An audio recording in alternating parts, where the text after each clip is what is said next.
محترم سامعین ناظرین و ویورز، السلام علیکم ورحمۃ اللہ وبرکاتہ۔ امید ہے اللہ تعالیٰ کی فضل و کرم سے خیریت سے ہوں گے۔ اللہ تعالیٰ آپ کو، آپ کے اہل خانہ کو ہمیشہ اپنی زبان میں رکھے، خوش رکھے، شاد باد رکھے، آمین۔ راہ ہدایت و نجات کا سلسلہ القرآن و حدیث اپنے یوٹیوب چینل سے شروع کرتا ہوں۔ شروع کرنے سے پہلے گزارش ہے کہ اگر آپ نے ابھی تک میرے یوٹیوب چینل کو سبسکرائب نہیں کیا تو پلیز سبسکرائب کر کے، لائک کر کے، شیئر کر کے بیل آئیکن کو ضرور پریس کیجیے گا، تاکہ آنے والے ایسے روحانی اور قرآنی ولاگ جو سراسر باعث خیر، باعث برکت اور باعث ثواب ہیں، وہ آپ تک اور دوستوں تک باقاعدہ اور بر وقت پہنچتے رہیں۔ شروع کرتے ہیں القرآن و حدیث۔ اعوذ باللہ من الشیطان الرجیم، بسم اللہ الرحمن الرحیم۔ وقال الملأ من قوم فرعون أتذر موسى وقومه ليفسدوا في الأرض ويذرك وآلهتك قال سنقتل أبناءهم ونستحيي نساءهم وإنا فوقهم قاهرون قال موسى لقومه استعينوا بالله واصبروا إن الأرض لله يورثها من يشاء من عباده والعاقبۃ للمتقین۔ صدق اللہ العظیم۔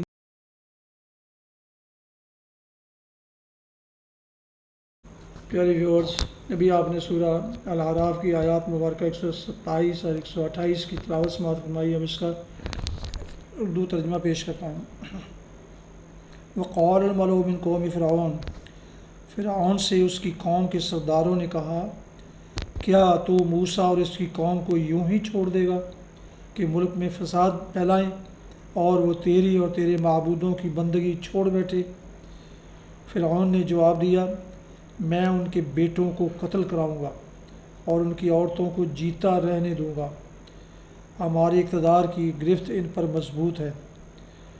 موسیٰ نے اپنی قوم سے کہا، اللہ سے مدد مانگو اور صبر کرو، زمین اللہ کی ہے، اپنے بندوں میں سے جس کو چاہتا ہے اس کا وارث بنا دیتا ہے، اور آخری کامیابی انہی کے لیے ہے جو اس سے ڈرتے ہوئے کام کریں۔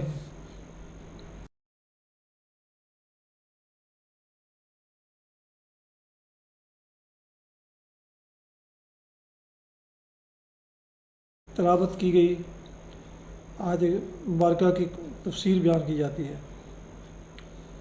میں ان کے بیٹوں کو قتل کراؤں گا اور ان کی عورتوں کو جیتا رہنے دوں گا۔ واضح رہے کہ ایک دور ستم وہ تھا جو حضرت موسیٰ کی پیدائش سے پہلے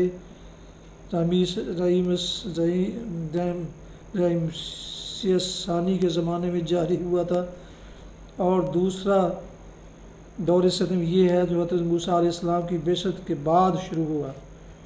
دونوں میں یہ بات مشترک ہے کہ بنی اسرائیل کے بیٹوں کو قتل کرا دیا گیا اور ان کی بیٹیوں کو جیتا چھوڑ دیا گیا، تاکہ بتدریج ان کی نسل کا خاتمہ ہو جائے اور یہ قوم دوسروں کی قوموں میں گم ہو کر رہ جائے۔ تو غالباً اسی دور کا ہے وہ کتبہ جو 1896 میں قدیم مصری آثار کی کھدائی کے دوران میں ملا تھا، اور جس میں یہی فرعون منفتح اپنے کارناموں اور فتوحات کا ذکر کرنے کے بعد لکھتا ہے کہ اور اسرائیل کو مٹا دیا گیا، اس کا بیج تک باقی نہیں چھوڑا۔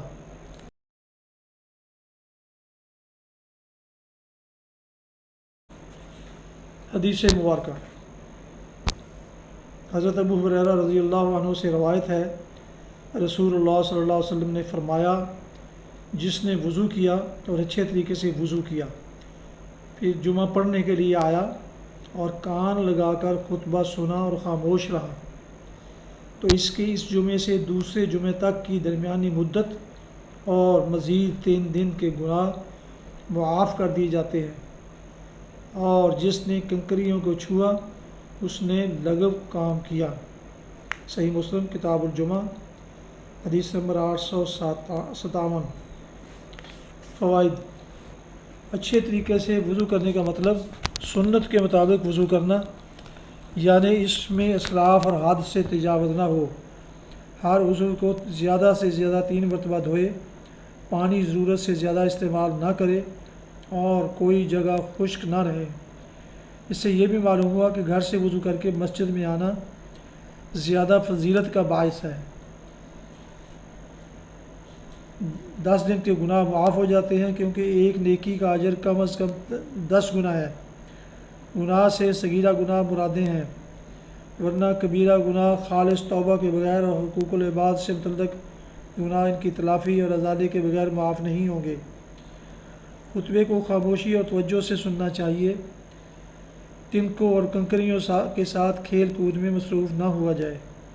یہ ایک لغو اور بے فائدہ کام ہے، بلکہ آداب خطبہ کے منافی ہونے کے باعث سراسر گناہ ہے۔